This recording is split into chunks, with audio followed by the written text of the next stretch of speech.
Queria terminar aqui minha fala, dentro do tempo programado, dizer que a gente só conhece as pessoas com o tempo.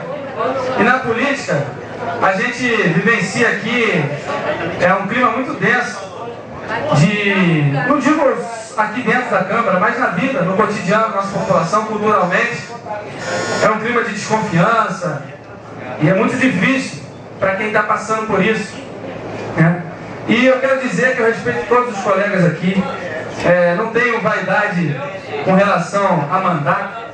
Estamos aqui para aprendermos, como meu amigo professor Paulo sempre fala, estamos aqui para aprendermos juntos e tenho certeza que somente juntos essa Câmara aqui será mais forte. Não adianta cada um puxar para o mato. Eu fiz referência a uma lei que foi citada, justamente para parabenizar o vereador que teve essa iniciativa, mas o que importa e o que a gente vê.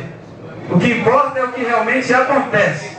De discurso nós estamos cheios, a população está cheia. Eu, Diego Sampaio, estou cheio. A gente precisa de atitude.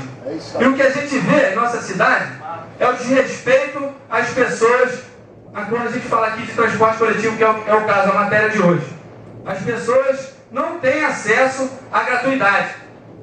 Então o que a gente vê aqui são muitos advogados no nosso país, não falo só em São Gonçalo, trabalhando nas brechas da lei, para interesses de terceiros.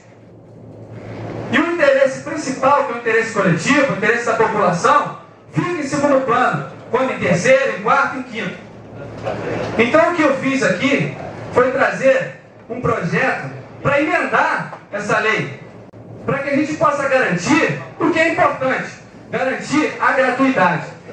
Venho trazer a essa casa justamente a efetivação, a atitude, um reforço para que se atue, para que se efetive a importância da gratuidade do transporte coletivo, que é isso que é importante. Isso que é importante, a atuação da gratuidade, que todos aí que passam, os maiores de 65 anos de idade, aqueles deficientes físicos e seus acompanhantes que estão sofrendo, não têm nenhum tipo de ajuda. As crianças da Escola Municipal de Ensino é o nosso futuro, ou não é? Ou isso aqui é discurso político? É isso que é o importante. Então a minha intenção, estou querendo deixar claro aqui, que a minha intenção sempre foi e sempre será o melhor para a nossa população, o bem-estar da nossa população, senão eu não estaria aqui nessa tribuna, nem muito menos teria me candidatado a vereador deste município.